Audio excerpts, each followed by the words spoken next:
Well, good evening, everyone. Want to welcome you again back to our series on digital marketing and welcome to the Minnesota SCORE chapter. We're super happy that you're joining us this evening. And once again, for those of you that don't know about us, obviously SCORE is an amazing organization to help you with your business, whether you're launching a business that's new, whether you're growing your business. There are over 300 chapters in the United States, over 11,000 volunteers here to serve you, to help you with your business.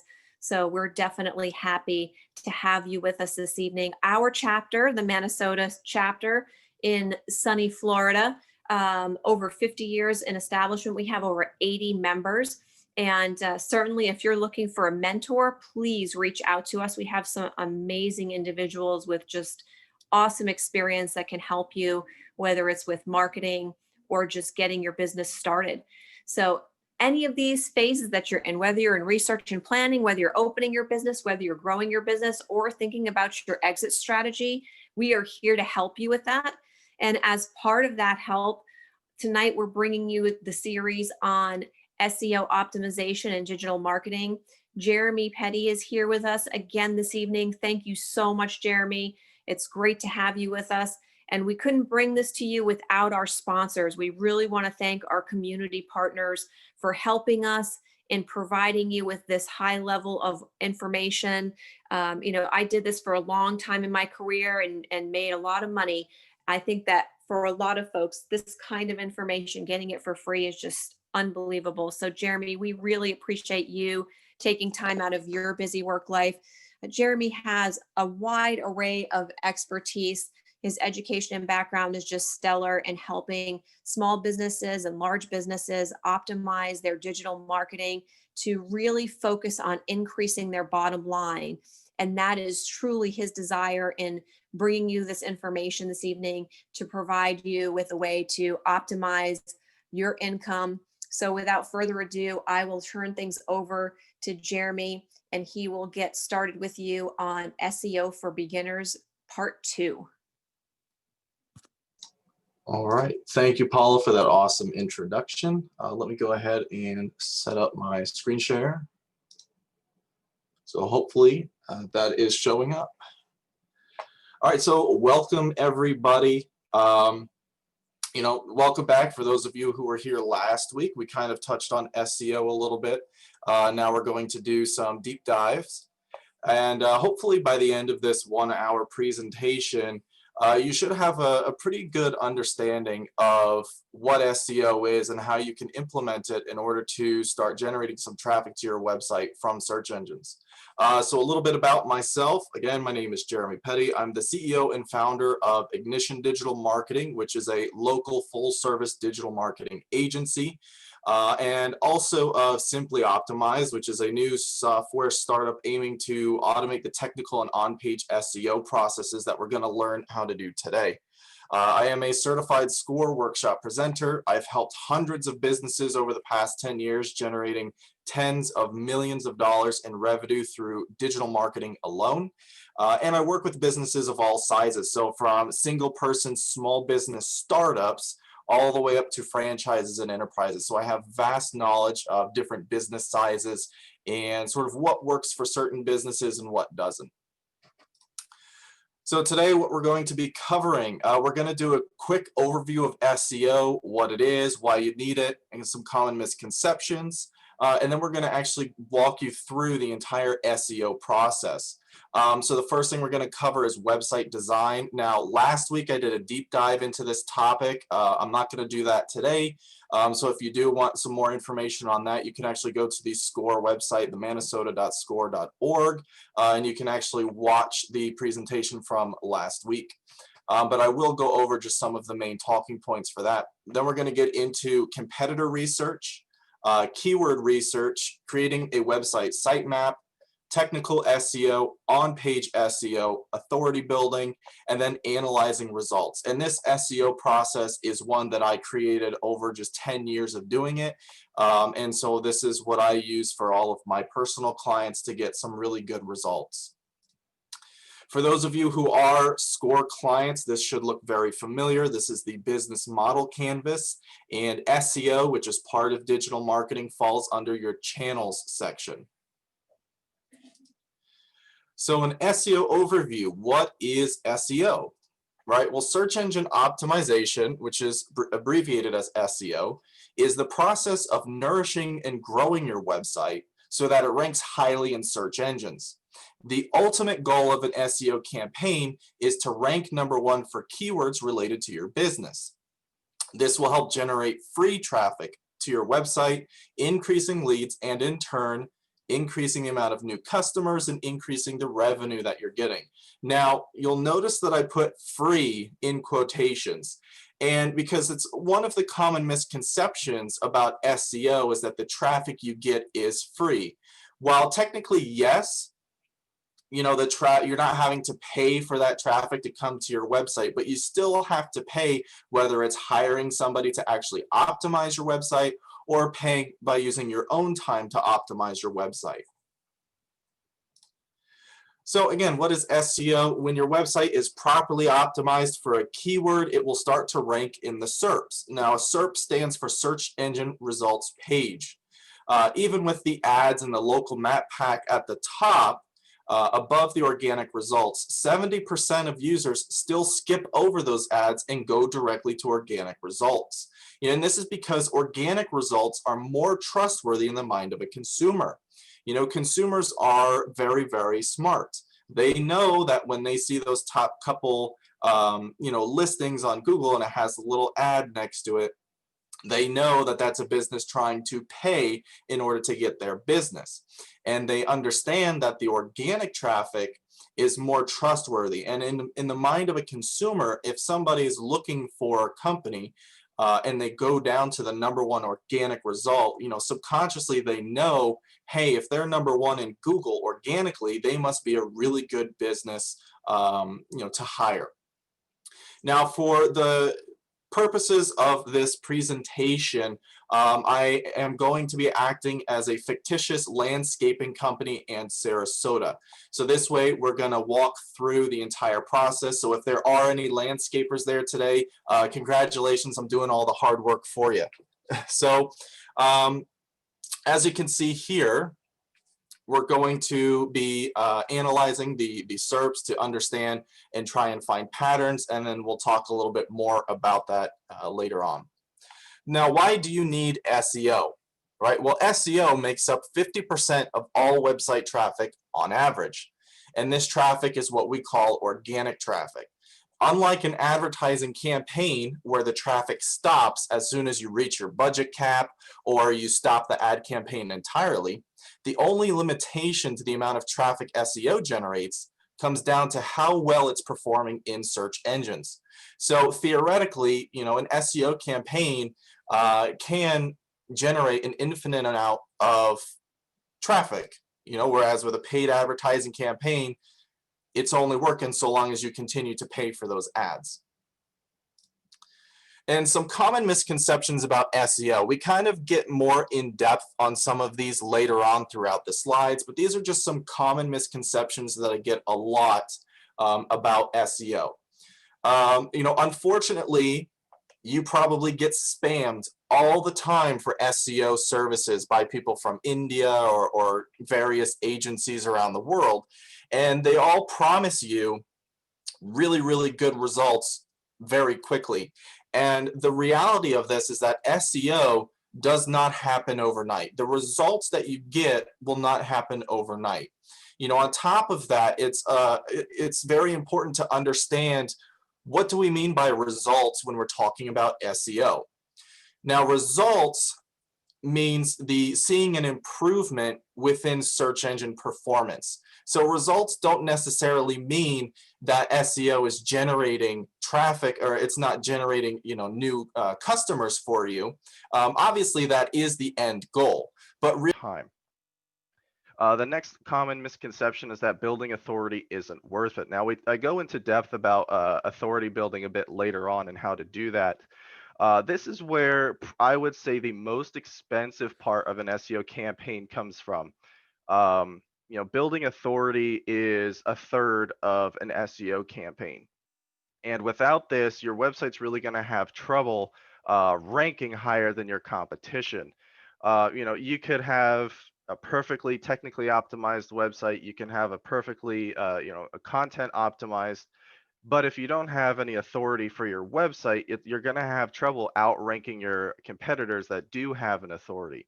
So building authority is definitely worth it, but that's where the expensive part comes into SEO. And again, we talk about this a little bit later on. SEO is a one-time service. There's been quite a few times where I would talk to a potential client myself, and they would assume that, oh, I just need to have you come in, optimize the site, and then I'm good to go. Well, the truth of the matter is that SEO is an ongoing service. The whole point of SEO is to get search engines to notice your website and then to keep tabs on your website more and more frequently. Now, if you're generating all of this content, you're optimizing your website, Google notices all of these changes, so it keeps an eye on your website, you start to rank higher. Well, then if you stop your SEO campaign, what happens is that Google notices you're no longer creating new content, you're no longer keeping up with the optimizations, and so your rank actually starts to go back down. So SEO is definitely not a one-time service. It is an ongoing campaign. The website needs to be crammed full of keywords. Again, one of those misconceptions is that, or the basic understandings of SEO is that it's just keywords. So I have to put keywords on the website, right? And one of the old tactics, again, we're talking about 10 or so years ago, maybe even 15 now, but they used to just cram a bunch of keywords onto a page to get it to rank for a ton of different keywords. Well, nowadays that's considered keyword stuffing, and it's actually a negative form of SEO. So you get penalized for that sort of thing. So cramming keywords onto a page is no longer an acceptable form of SEO, and it actually hinders your performance. The next one is internal linking is a waste of time. So just like the internet is a bunch of websites linking to each other, your website are a bunch of pages linking to each other. And Google has what's called a page rank. So a page rank is as how each individual page ranks inside of the search engine. So you have your authority, which is your entire website's rank, and then each individual page has its own rank. Now, the only way to distribute that page rank throughout your website is by linking that page to other pages. It gets a bit convoluted and a bit confusing, but think of it like your page, it ranks really high. You want to help spread that page rank to the other pages. So you have to connect the dots. You have to connect the pages somehow to let that page rank flow into your other pages. So if you've got like one page that's ranking really, really, really well, you want to make sure that you help, distribute that page rank to the rest of your website. Now, that doesn't mean that you just spam all of your pages with a ton of links to all of your pages, throughout your website. It has to be strategic. It has to make sense for a user.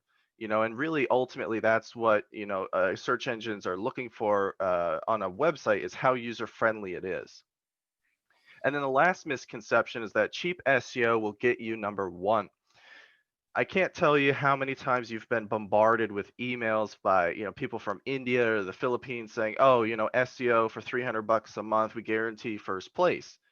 And while you may get first place after about 2 or 3 months, uh, your website will eventually get penalized or even banned by Google, because the way that they do their SEO is through what's called black hat methods. So these go against the ethics and the policies that Google has in place for their search engine.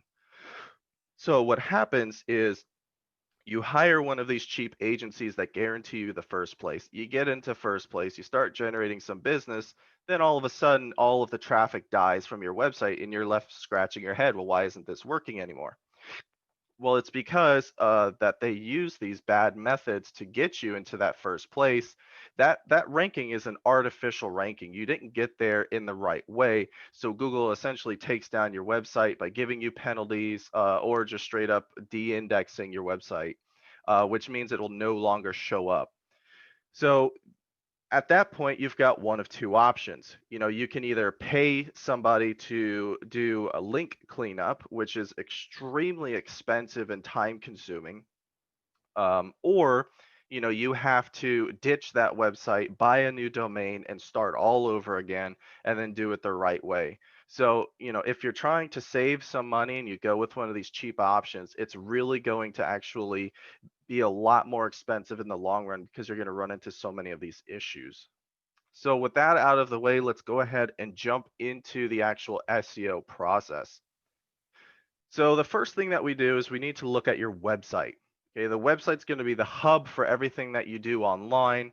And search engine optimization is optimizing your website. So we have to make sure that your foundation is good before you start building a house on it, and start growing that website. So some things to take into consideration. You need to make sure that your website has a modern design.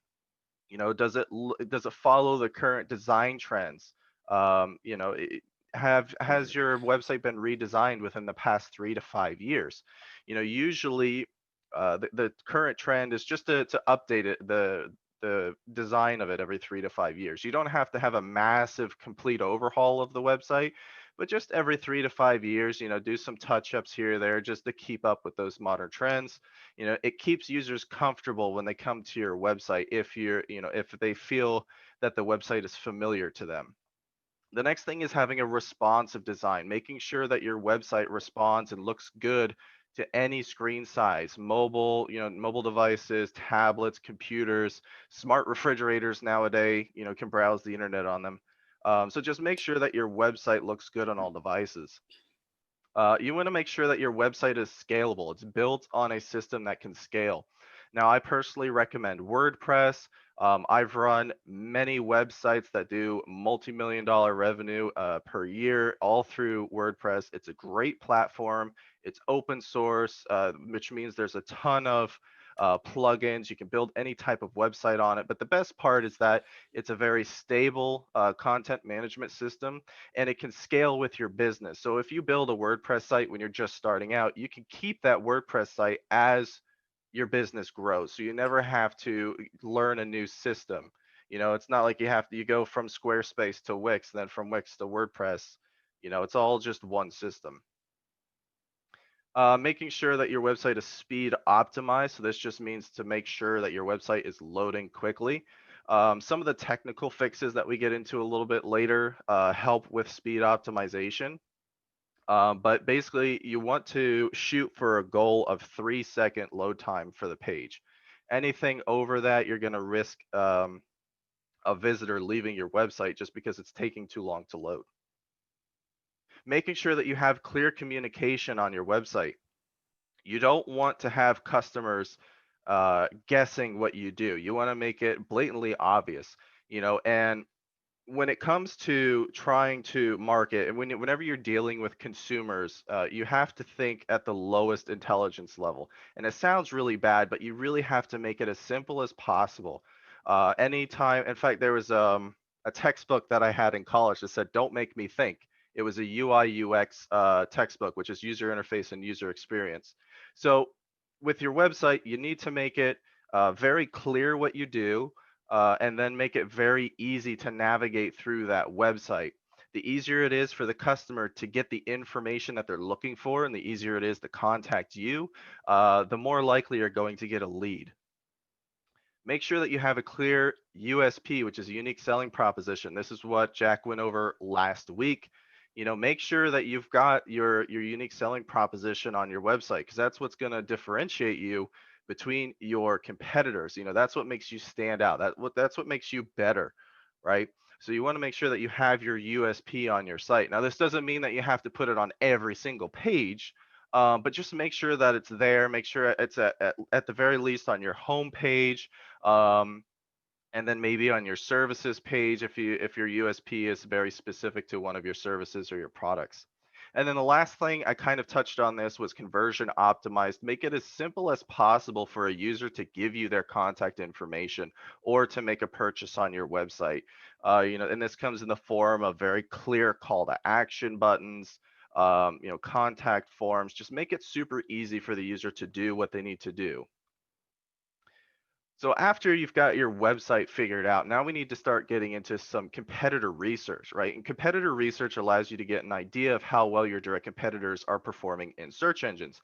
Now, your direct competitors may be different than the ones you think, right? From an SEO standpoint, our direct competitors are in the search engine. So all you have to do is Google and search for your industry and your location, and you can see who your direct competitors are in the search engines, right? So you can research things like their domain authority. You can look at their backlink profile to see how they got their authority. You can see the keywords that they're ranking for, how much traffic those keywords are generating for them. Now, the best tool that I like to use is called SEMrush. It is a paid program. It's, I think, $100 a month right now. So if you have that in your budget and you're really serious about getting into the search engine optimization and search engine marketing, this is an amazing tool that gives you so much detail into your SEO, as well as the performance of your competitors. There are some free tools that you can use as well, and one of them that I suggest is called Ubersuggest. And we're going to actually use Ubersuggest throughout the presentation. So again, like I kind of mentioned last slide, in order to find your direct competitors in a search engine, it's as easy as typing in your industry and your services, and then your location. So if you're a local business, again, I'm using a fictional landscaping in Sarasota company, I'm just going to type in landscapers in Sarasota. And what this does is it gives me my direct competitors right there. So it's really simple, right?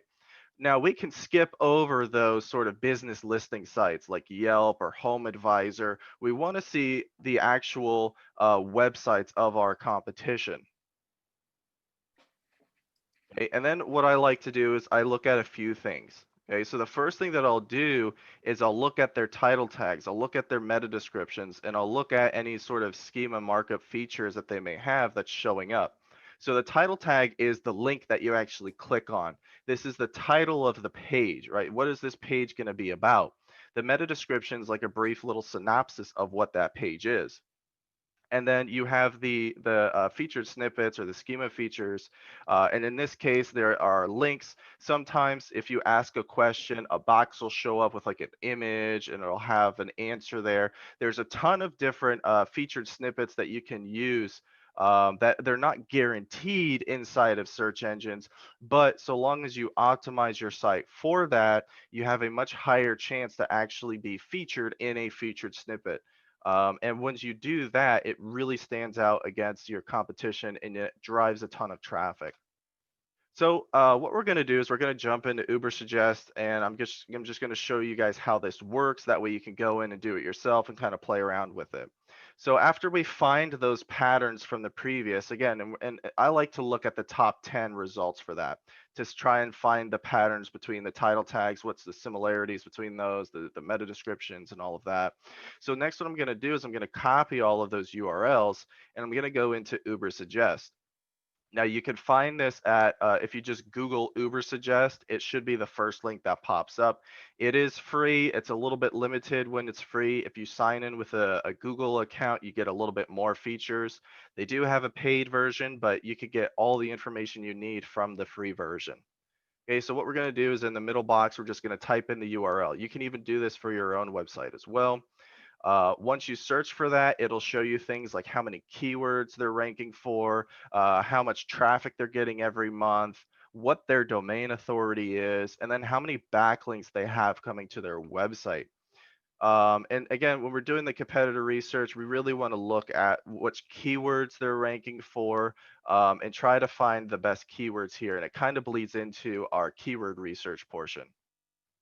So again, mainly we want to focus on the keywords. And when we click on this, it actually shows what keywords that website's ranking for, what the monthly search volume is for those keywords, and roughly how well they rank and how difficult it's going to be to optimize your website for these keywords. It's a really awesome tool. And again, this one is free to use, which is why I like to suggest this one. So next, that kind of brings us into the keyword portion. So the keyword research will help you put together a list of all the keywords you want to rank for inside of search engines. And what you want to keep in mind when generating your keyword list is to think like your customer. What would they search for in order to find my business, right? So if you're in your industry, you know the lingo, you know the technical terms for things, but a customer may not know that. So we have to try to figure out what is a customer searching for to actually, find my products or my services, because it could be something completely different that you don't even know. So for local service businesses like a landscaping company, your keywords are primarily going to consist of service plus location. So this is what we call local SEO, right? Because it's very localized. We have the location directly in the keyword. It could also include service plus like near me. So if somebody searches for landscapers near me, it'll automatically show them the organic results for the area closest to them. So for example, some of these keywords for this fictitious company would look like landscaping in Sarasota, Sarasota landscaping irrigation company in Sarasota, or landscaping near me. If the person is living in Sarasota, it will show them websites optimized for the Sarasota keywords. Um, so with keywords, there are two different types of keywords. You've got your short tail keywords and you've got your long tail keywords. So short tail keywords are search terms with one or two words. They're very, very broad. They have really high search volume, but they're much harder to rank for and they have a very tiny conversion rate. Now, inherently local SEO, because we're adding in the location, is inherently long tail. So long tail keywords are search terms with three or more words in it. These are much more specific keywords that have lower search volume, but they have much higher conversion rates because they are more specific. Okay. Now, the great part about focusing on long tail keywords is that you actually rank for the short tail version of that keyword. So if I'm ranking for landscaping in Sarasota, that page automatically is ranking for the term landscaper. Now, that doesn't mean that the website's going to rank very highly for that keyword. It just means that you're at least optimized for the short tail version of that long tail keyword.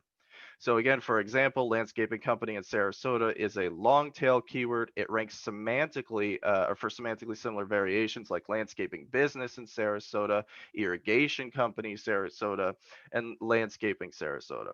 So search engines under at least Google understands semantics. So when we're optimizing, a page for a specific keyword, keep the semantics in mind as well.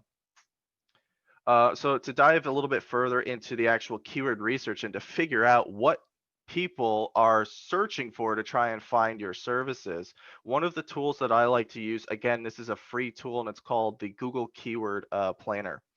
It's part of the Google Ads. So if you don't have a Google Ads account, make sure to sign up for one of those, and then it is in your dashboard. And if you go at the top there to tools and settings, and then on the left-hand side, you can click on Keyword Planner.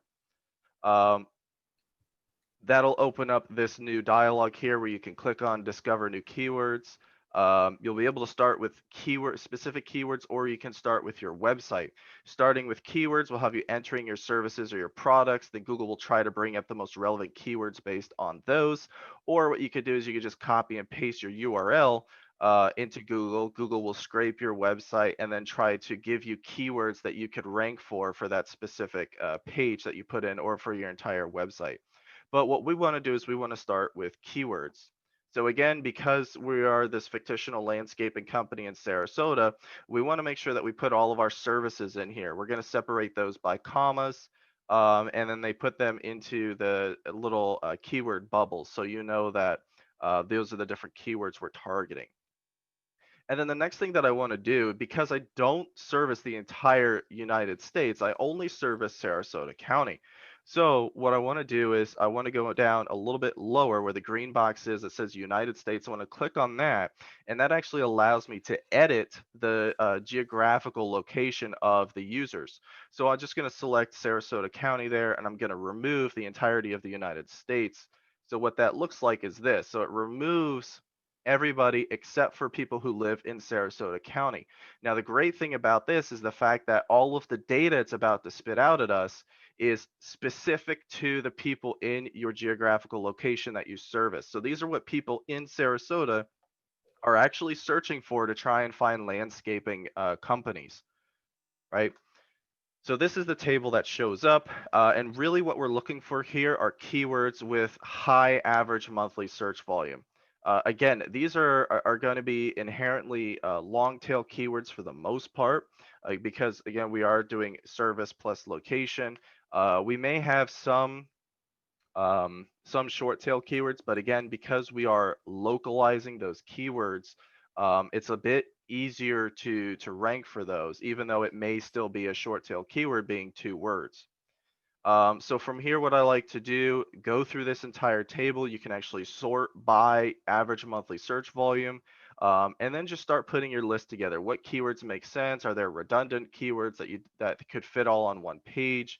Again, when you're optimizing your pages, you want to make sure that you only stick to one keyword per page. It's very important that you try to rank for one and not try to rank for multiple keywords. So now that we have our keyword list together, it's time to start creating a sitemap.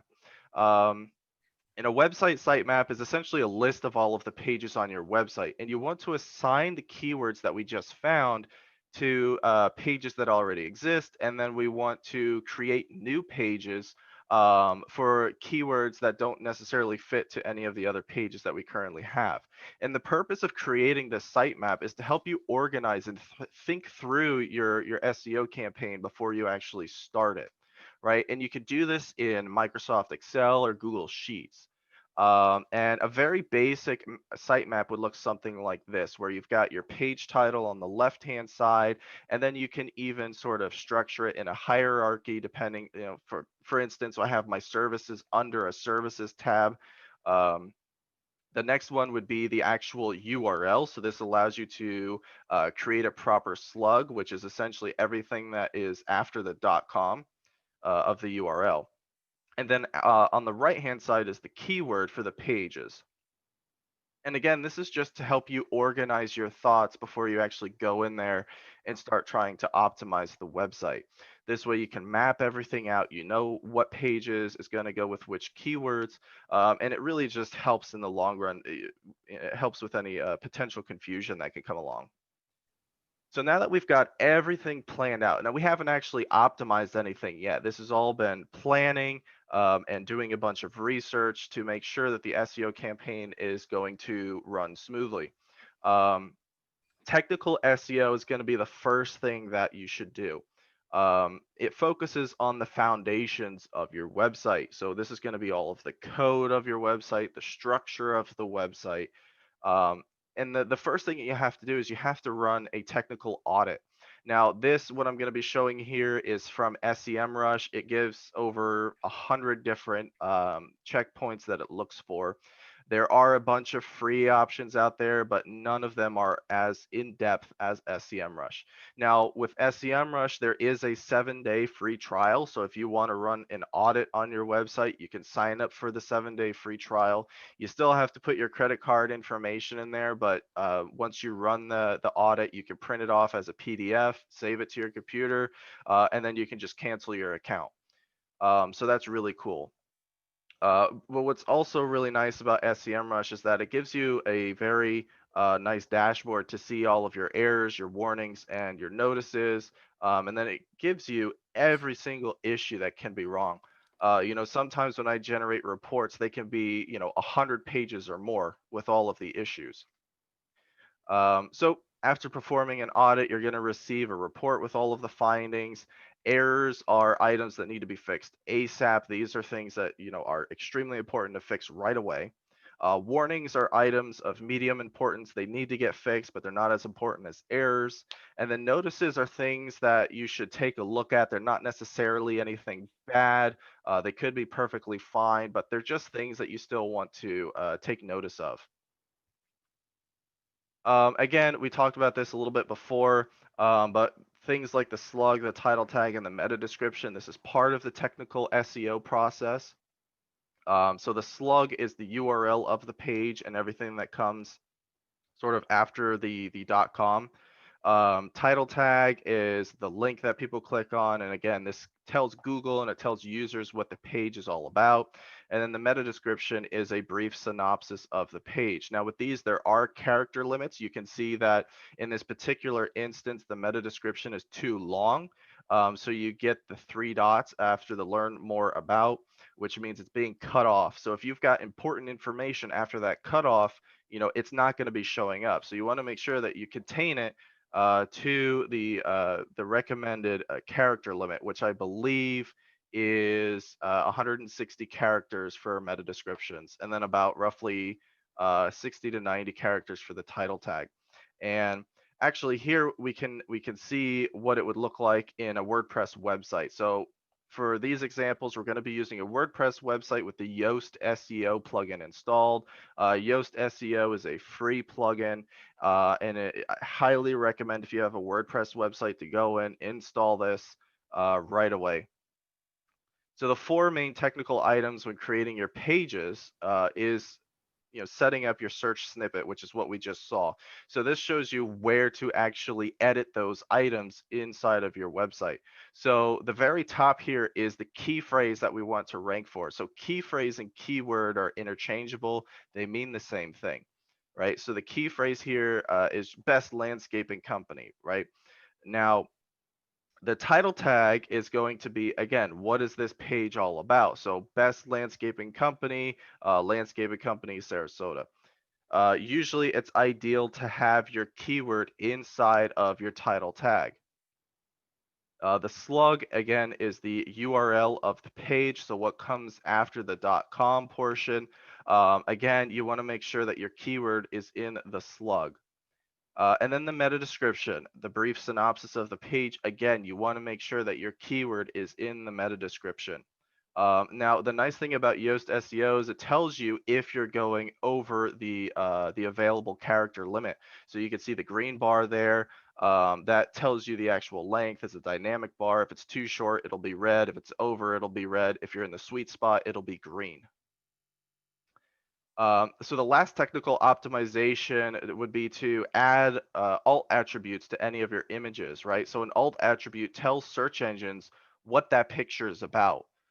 Putting your keyword for that page into the alt attribute of an image helps the page rank. It also helps that image rank inside of Google Images for that keyword. So if somebody's looking for, let's say, irrigation in Sarasota, and I've got an optimized page for my irrigation services, right? And then I have pictures on that page that have that keyword in the alt tag. What can happen is if people are searching for that keyword, sometimes the images pop up at the top, right? And if I have images of the work that I'm doing of, an in process of irrigation or the final product of irrigation, that's just, that's even better than having your page rank because it's visual. People love visuals. So they click on that image that goes to your website. It's just another way to drive even more traffic through search engines. Next, we're going to look at on-page SEO. On-page SEO has to do with the actual content of your website. This includes things like your text, images, and videos. Now, with the Yoast SEO plugin, it gives you all of the major on-page optimizations to look for, and it grades your page for each one of those items. So we started with the search snippet editor, right? So this part here is directly below. This pops up after you type in the keyword that you want to optimize for that page. And the goal here is to get the little green green dots that make this face smile. So you can see the bottom, we have our green dots, we have an orangish yellow dot, and we have a bunch of red dots.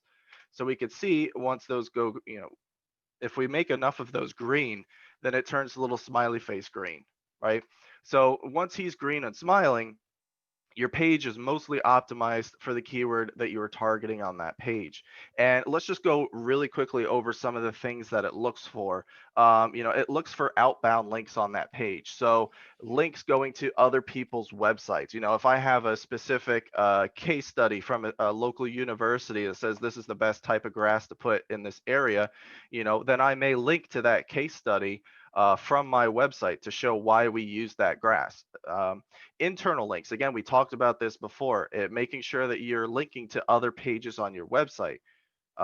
Key phrase in your subheading. This has to do with your heading hierarchy. You know, you want to make sure that it makes sense, it's structured, but you want to have your keyword or your key phrase in those subheadings. Make sure that you've got image alt attributes on there with your keywords. Making sure that you have enough text on the page. Ideally, on average, the page that ranks #1 on Google has on average about 1,800 words on it. Now, 1,800 words sounds like a lot, but when you think about it, you know, it's very easy to get to that number. You know, especially for like if you've got a page that's all about your services. You know, you've got one page per service, and then that page just talks all about your service. So you can talk about why you're the best, you know, irrigation installer in the entire area, and then what are the tools that you use, what materials do you use, put testimonials on the page for that specific service. So once you actually start putting in all of these different things, it's really easy to get up to that 800 word mark. You know, key phrase in the slug. Again, I talked about this. Make sure that your keyword is in that URL for that page. Having the key phrase in the introduction, so making sure your keyword shows up within the first paragraph. Making sure that your keyword's not too long. Making sure that your keywords in the meta description, making sure that your meta description is not too short and it's not too long. It's in that sweet spot. You know, making sure that you haven't used that keyword yet, because then you get into keyword cannibalization where you've got two pages trying to rank for the same keyword. Google doesn't know which one to show, and so what it does is it just penalizes both pages, and neither one ranks as high. Um, Make sure that your key phrase is in the title. So that's the search engine snippet, you know, and then make sure that your title isn't too short or too long. So these are just some of the things that it looks for. There's a few others that it looks for as well that hasn't popped up here. But once you actually install it into your website, you'll get a better understanding once you start playing with it. And then off-page SEO or authority building. This is again one of those confusing topics, but the authority is the trustworthiness of your website. You know, Google's job is to serve its user the most relevant and trustworthy information, and the main deciding factor of your trustworthiness is your backlink portfolio. A backlink is a link that comes to your website from a different website, and you can think of it like a referral. So let's say, you know, I need to find a dentist. So I go to a friend. Um, they give me a business card of a dentist that they really like. Then I go to somebody else, and they refer me to the same dentist. So now I'm starting to think, hey, this dentist is pretty good. I go to a third person. They give me the same business card. Said, all right, I think I'm going to go to this dentist because they're fairly trustworthy. Google does the same thing with websites. The more websites that are relevant to you, that are linking back to you, that are referring their traffic to your website, the more trustworthy your website's going to be inside of the eyes of Google. So how do you get these backlinks? Right? Well, for local businesses, one of the first things that you can do is start creating profiles on business listing sites like Angie's List, Yelp, Thumbtack, Front Porch, etc. You know, there are tools out there to help you get these listings created. One of them is called Moz Local. And what it'll do is you just type in all of your information and it automatically submits your information to over 80 business listing sites. Now, what these are called local citations. And what this does is it establishes your business as a bona fide local business. And one of the things that you should do too is if you don't have it already, create a Google My Business listing. It's free to do and it boosts your SEO tremendously. Um, if you just go to business.google.com, you can sign up for it. Again, it's free, and make sure that you go through that and entirely fill out your profile, because this is the bit that actually shows up on the map when you're searching for a local service. Now, the other method, once you've got your local citations, or if you're not a local business, you know, the next thing is through guest blog posts. And a guest blog post is when you reach out to another website, ask them to post a blog post with a link back to your website. These are almost always paid for unless you personally know the owner of the website and they're willing to do it for you. And again, this is why I mentioned at the beginning that the authority building is probably the most expensive part of an SEO campaign, because you have to go out there and you have to buy these links for your backlink portfolio. And authority building is a very slow process, and anyone guaranteeing you thousands of backlinks in the course of a month to increase your authority, those people should be avoided like the plague. Because again, this goes down to that black hat method where they spam your website with a ton of backlinks. It may work very temporarily, but again, ultimately your website will get punished because of that. And then the last part here is just analyzing the results, right? So how do you measure the performance of an SEO campaign? Now, when it comes to SEO, results are not necessarily how many new customers you're acquiring from the campaign. Ideally, that's the end goal, yes, but really, to gauge the success of an SEO campaign is seeing growth within search engines. Okay, so Google Search Console, again, this is free. It tells you everything that you need for your website. And with WordPress, you can have a direct integration with Google Search Console and Google Analytics right from your WordPress dashboard with the Google Site Kit. But Google Search Console is specific to your performance inside of Google. It'll tell you things like the total clicks that you got in the given time period. This is happens to be over the course of a couple months. It'll tell you how many impressions your website got, what the average click-through rate is, and also what your average position is. Now, it also tells you what keywords you're ranking for, where you're ranking for that keyword, how much traffic those keywords are generating. It's a really awesome tool that helps you analyze how your performance is doing. Like I said, the end result, yes, is to drive a ton of traffic to the website to get more leads. But really, the way that you gauge a successful SEO campaign is by just the continuous increase in performance inside of the search engine based on more keywords being ranked for. The keywords are ranking higher than they were the month before, and increasing the size of your backlink portfolio. So with that, that concludes the SEO portion of the presentation. It was very, very dense. These slides will be available to everybody who's attending now. So what I'm going to do is I'm going to have Jack come in and talk about next week's presentation. And then after that, we'll do the Q&A. So Jack, over to you. Okay, I take it we're going to stick. I need Paula to give me some feedback here. Are we going to stick to a pretty disciplined 1 o'clock shutdown? Go ahead and do your part. And Jeremy, if you wouldn't mind jumping into the Q&A and maybe clicking off some of those questions, that way we don't have so many questions to answer at the end of the webinar. Those that you want to have live answered, we can definitely do that, but maybe you can jump into Q&A, Jeremy, and just click off some of those. And then that way gives Jack some time to talk about his piece here. Okay. All right. So if somebody will please give me the second slide, because I don't need the time to introduce the first slide. I can talk through it. So if somebody want to jump me, nope, next one. All right, let me tell you what you just missed. Okay, real quick. Jeremy and I have just completed 2 weeks of a 4-week series of marketing communication information. If you were involved in the first session that I headed up last week, you would have seen a pretty simple communication model involving a sender and a receiver. And in between, you've got a message and a medium. I introduced you in week 1 to the idea of how to construct effective communications, sender message communications. Jeremy has incredibly introduced you to how to take that USP, S words, convert them to an SEO relevant model. Now you've got the sender, the sender's medium, the website. Now you've got that part of the puzzle of communication. Effectively, we've dealt with that.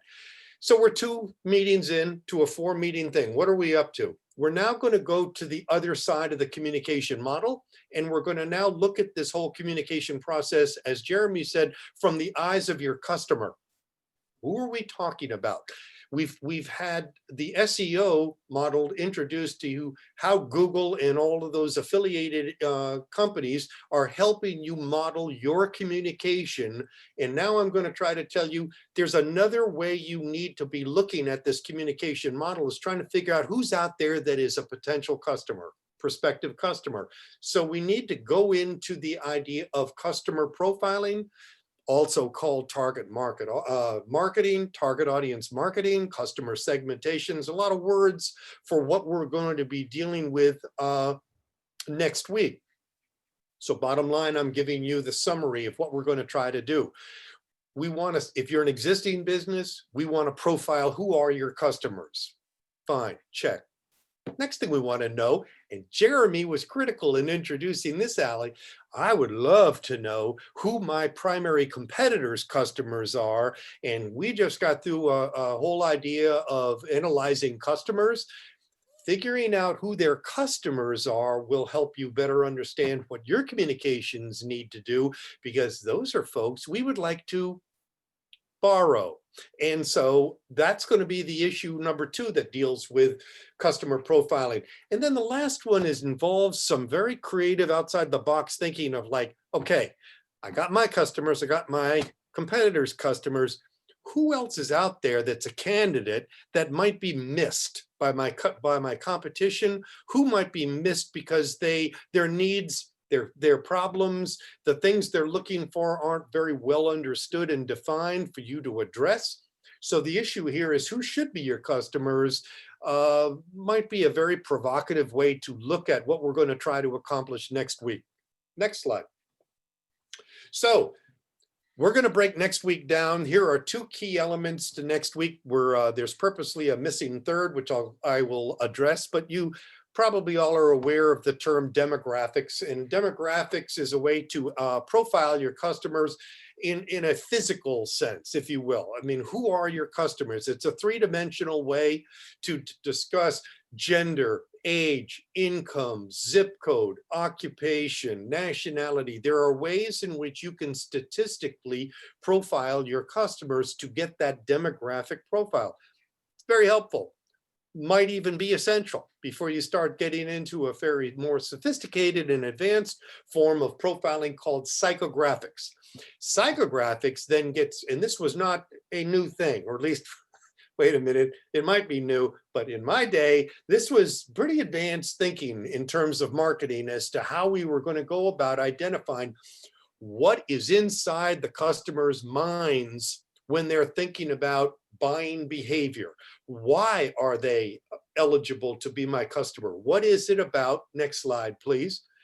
What is it about their attitudes and behaviors? Things that don't show up on a demographic profile. What is it about the attitudes and behavior that I can determine that are going to help me address my message so that when it finally gets to a prospective customer, you're getting past their barriers and resistance to the message, which people do.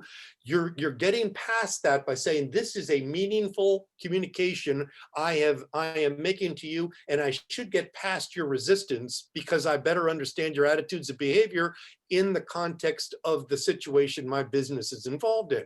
So, okay, we're ready to go to the 4th slide.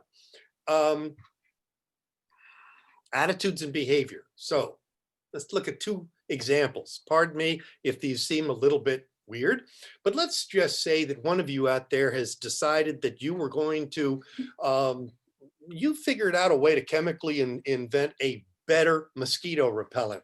And down here in Florida, I think some of you might agree that, doggone it, that's something that needs to be done. So the issue here is you've got a product, you have a USP, because it is containing things that allow it to longer lasting. Let's take a look at that as a USP. I have a longer lasting mosquito repellent, and you can put it on and it will stay with you during an extended period of time. And isn't that something that is answering some of your problems? So the demographics do not help me with that, with a longer lasting mosquito repellent. Who's buying mosquito repellent? Gender? No. Age? No. Income? No. You go down the demographics and you're not really you're not getting a real clear idea of what your profile looks like. Move over to psychographics, and now you've got a whole different ball game going on here. This mosquito repellent would be a very attractive and relevant and important message if you, for example, directed it to people that like to be outdoors, if you directed it to people that camp, if you directed it to people who fish for a hobby, maybe a livelihood, who knows? So the issue here is psychographics as applied to a product like mosquito repellent, a product, can be extremely helpful in capturing target audience behavior, target audience attitudes. You can then go back to your USP and your S words and your SEO and start modifying. Remember, Jeremy just talked to you about SEO is a dynamic. It doesn't stop. Well, everything else in marketing is a dynamic. It never stops. So you are going to be modifying S words, modifying USPs, modifying SEOs as you begin to craft your message so that it really comes through and is highly impactful. So you don't have a product, so you've got a service. Well, here we go with another one. I had an unbelievably wonderful experience with a client. I was a co-mentor to this individual. Her product was a service. That service was a tutorial or an instructional or a learning experience in helping people overcome fear, specifically their fear of swimming or being in deep water. Well, now this is interesting. And it was, believe me, it was more than a little interesting.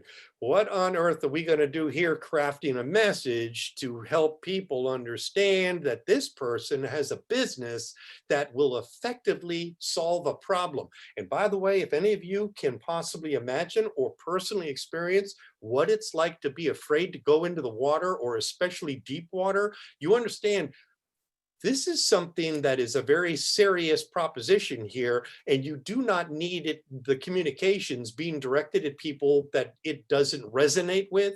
But boy, if your communication does resonate with them, I would think there would be a response mechanism coming very, very quickly. Psychographics. So you have product and service applicability to understand how psychographics can effectively work to help you craft your message. So in between now and the next week's schedule, which I will be hosting and Jeremy will be participating with me, here's a little homework website for you to go to get a little better acquainted with a generalized idea of what psychographics is all about. And Jeremy and I will look forward to welcoming you next Monday to session number 3, and we'll begin to look at the marketing communication dynamic from the perspective of your prospective customers. And thank you all. Thank you, Jack. Great job, guys. We've got a lot of questions to be answered. And many of them, I think I'm going to have Jeremy just respond and type responses to those questions. But I am going to pull just a couple out of the 20 questions that we received, and then I'll have Jeremy just jump in there and type out answers for those that are specific. But I thought there were a couple of really good questions. Can you still do a Google My Business if you offer virtual services? Absolutely.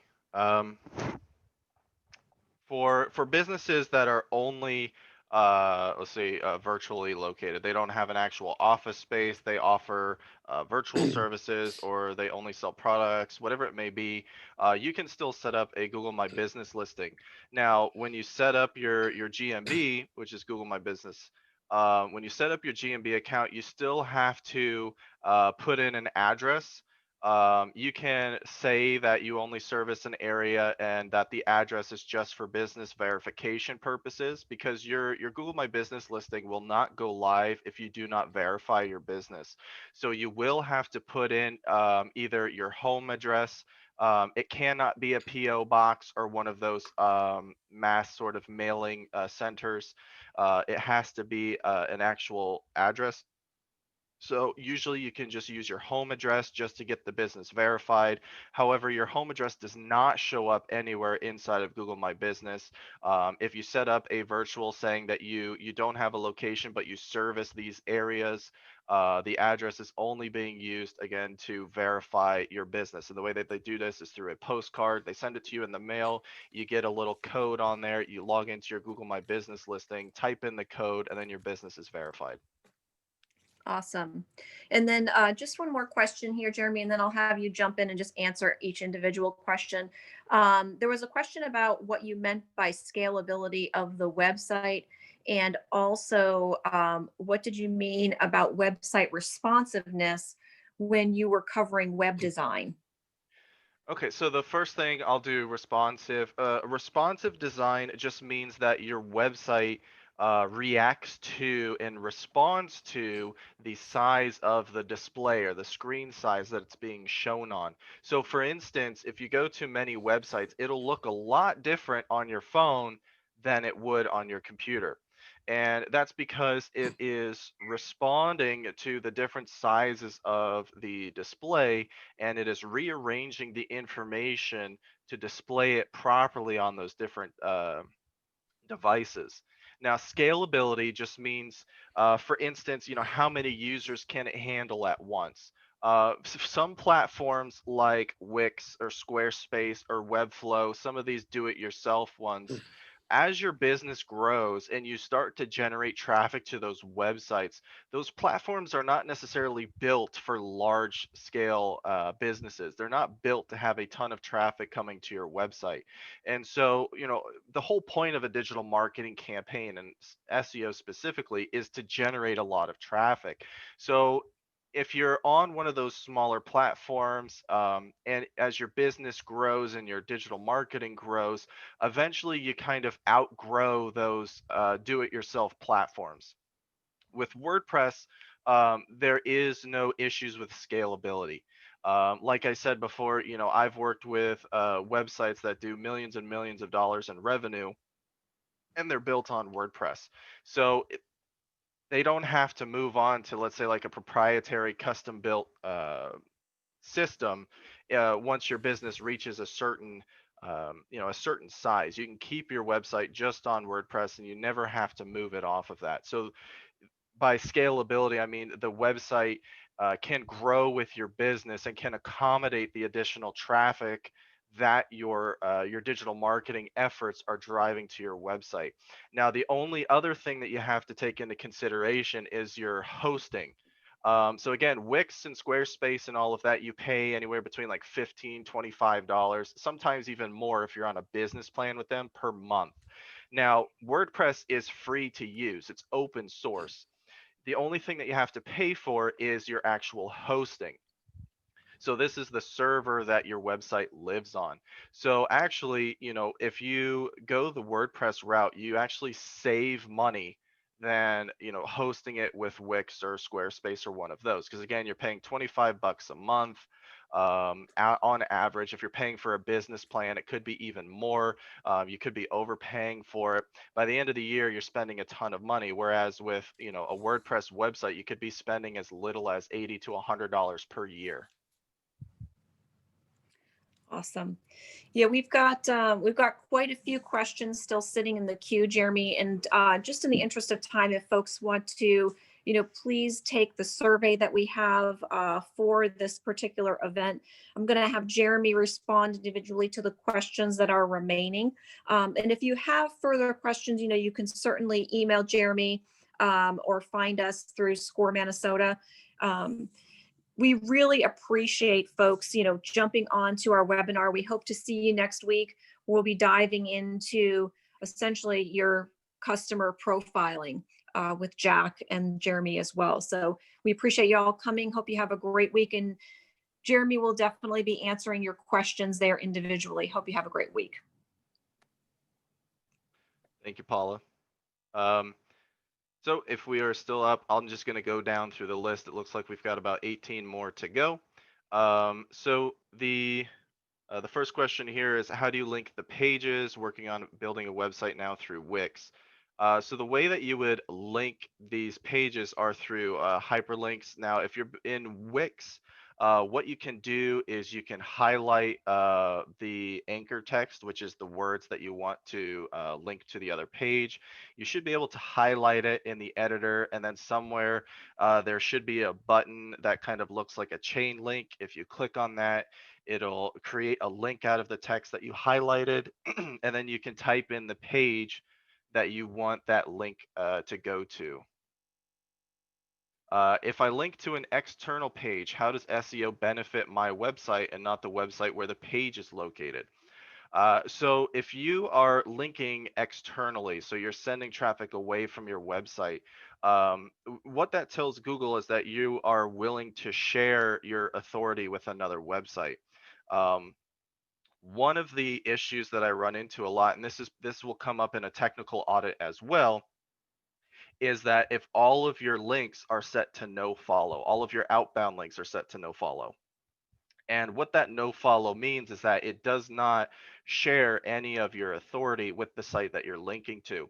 So if you have all of your outbound links set to no follow, that means that you're not willing to share your authority with anybody else, and Google will actually penalize you for it. Now, it doesn't show up as a penalty or an action inside of Google Search Console, but it just shows Google that you're not willing to help out other websites.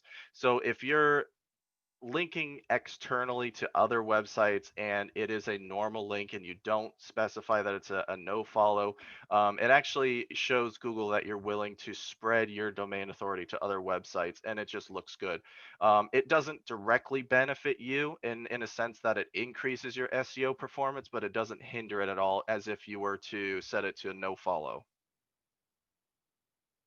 What is the name of the site that lists your business once you set up your profile? So that one is called Moz Local, M-O-Z Local.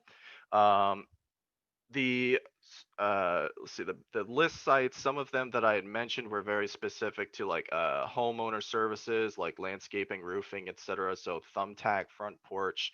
But even having like a Yelp account on there really helps. And you can even go to Moz Local and just look at all of the list of websites that they publish to, and then you can do it manually.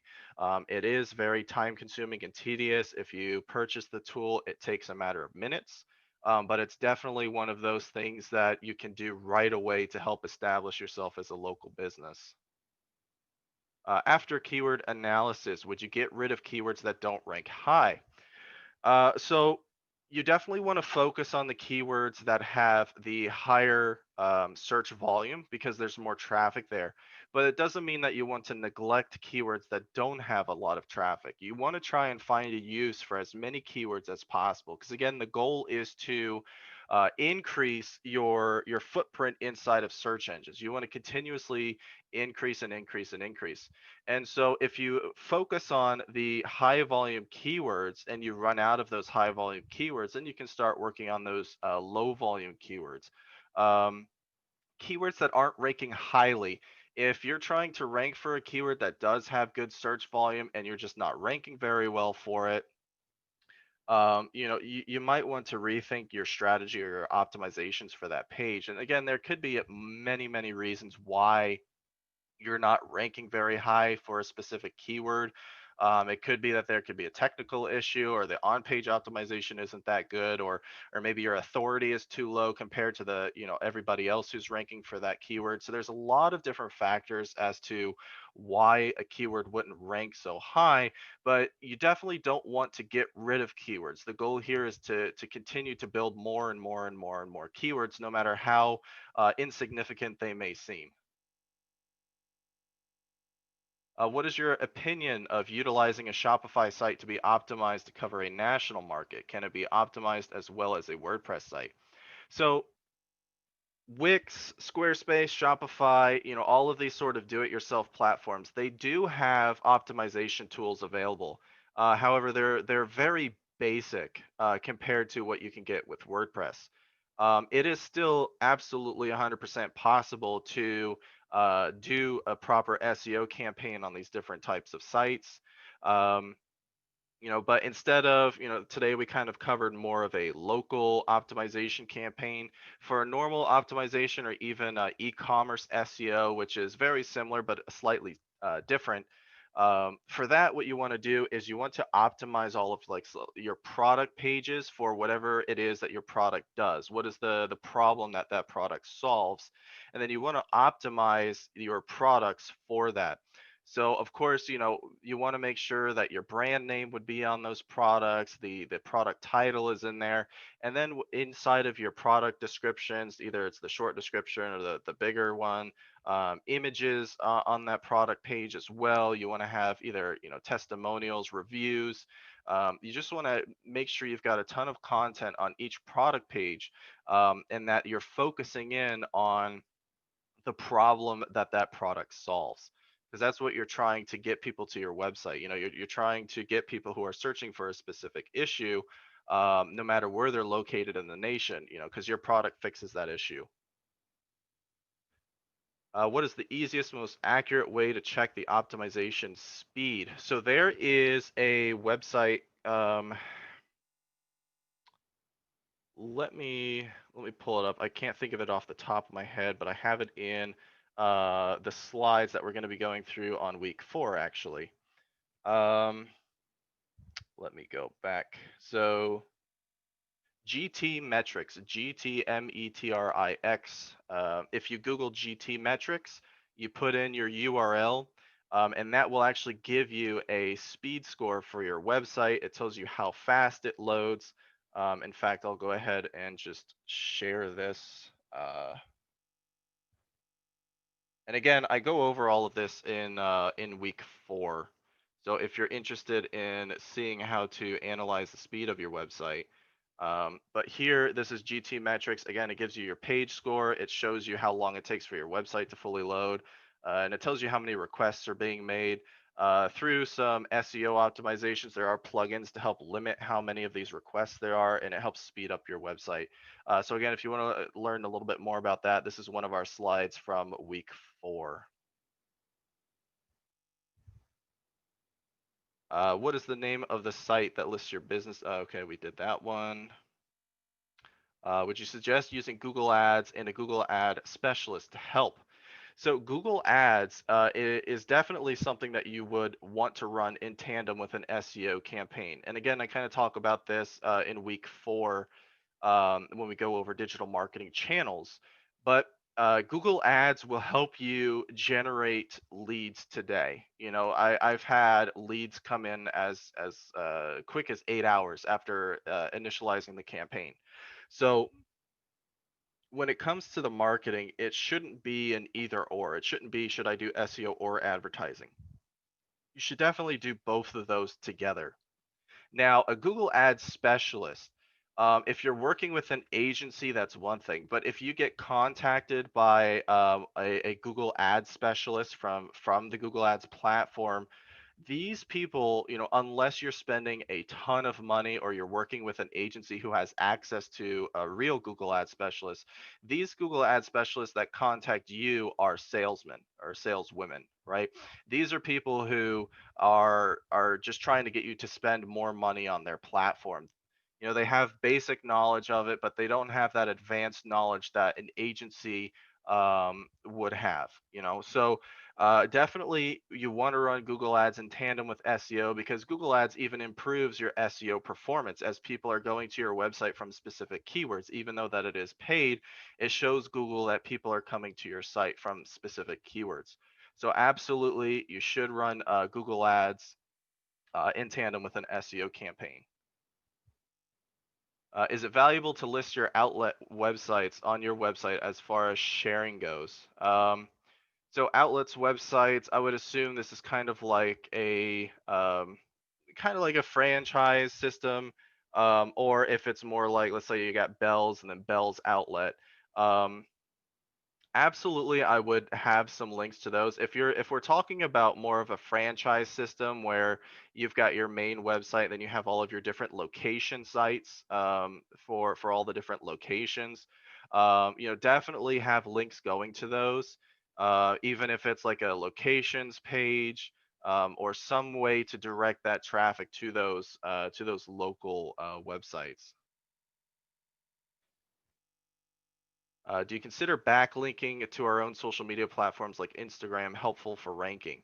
No. So with social media, if people are linking to websites and social media, um, those links are inherently no follow, which mean that doesn't pass any authority to your website. And the reason for this is because social media websites already have domain authority of like 80 or 90 out of 100, which is extremely high. So if it did help with ranking, people would just start spamming links to their website all over these social media platforms. So the way that Google rectified this was by making all links from social media platforms no follow links, which means they don't share any of that authority with your website. Now, with that being said, one of the factors that goes into how well your website ranks are the social aspects. So how much traffic is being brought in from social media? You know, how active are you on social media? Those are things that do help with the rank, but they're not as prominent as the other things that we discussed. Let's see. I have a website up and running, and it only comes up in search when I search directly for the website. A search will bring up companies from far away. My site will not come up even with search for town and state and keyword. So this could be an issue where your website's just not optimized for any keywords yet. It could also be an issue where your website is not indexed fully yet.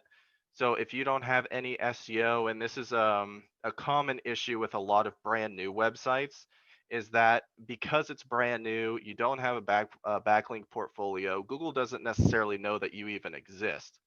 So uh, putting in a and creating a Google My Business listing, even if you don't have a location, right? If you serve like the entire nation or the entire world, you can set up that as a service area inside of your Google My Business listing.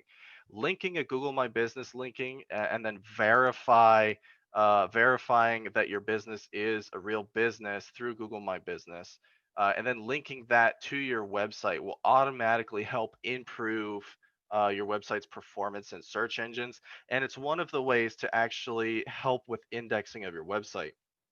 The main way is to integrate Google Search Console to your website. When you do that, it automatically gets put into a priority queue to index and crawl your website. So that could be one of the issues. And again, the other issue could be that your website just is not optimized for the keywords that you're trying to search for. And so you would have to go through and go through the process that I talked to today to start ranking for those keywords. Um,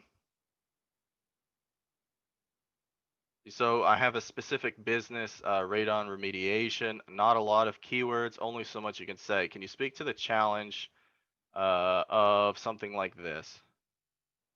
So when you have an extremely specific business type, it can be challenging because if you're only focusing on radon remediation, you are very limited to your website ranking for keywords. But one way around this is to, again, go through that keyword research, figure out what people are searching for in order to find the answer to that, and then create blog posts around those questions. You can think of Google as essentially just a huge question database. Somebody types a question and then it tries to give them the best answer.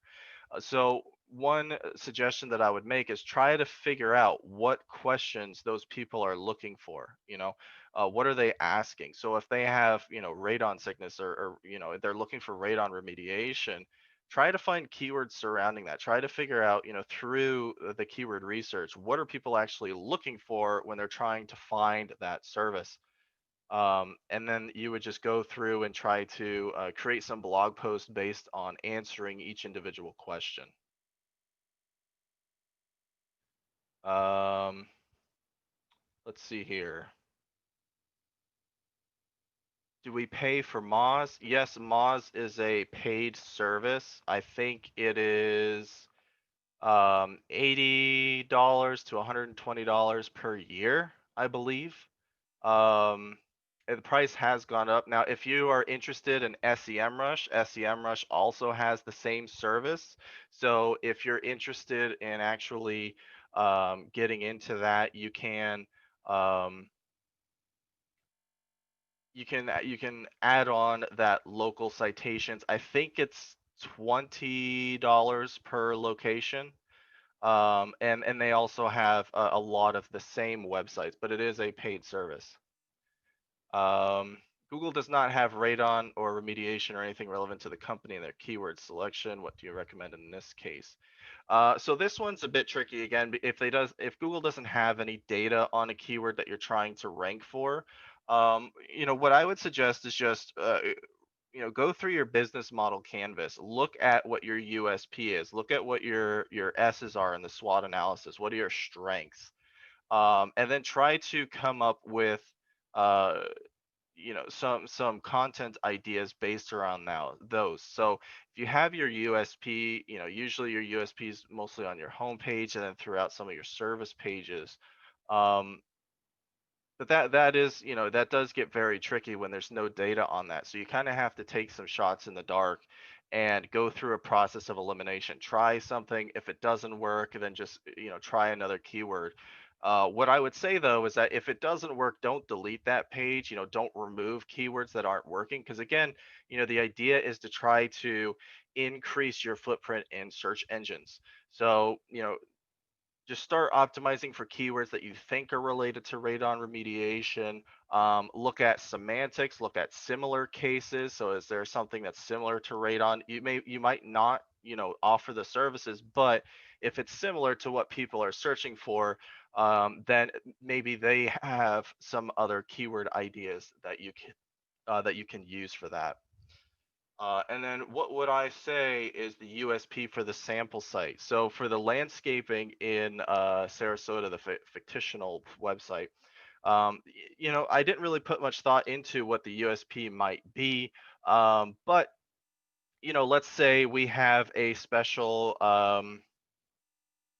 let's say we're the only landscaping company in the area that uses I don't know, biodegradable chemicals or fertilizers, or maybe the fact that we don't buy commercial fertilizers, but we work with local farms and use their fertilizers. Show that you're invested in the local community by buying local products. Something along those lines maybe might be a good USP for the landscaping company. And I think with that, we've gone through all of You the did, questions. Jeremy. Wow, great job. Answered all questions there. Really appreciate your time and spending the extra 25 minutes to kind of get through over 30 questions from folks. Great presentation. We really look forward to having you and Jack back again next week, same time. If you folks need further information on that, it'll be contained in the email that gets sent out with the presentation from today. Thank you so much, Jeremy. Hope you have a great week. Thank you, Paula. You too. Take care.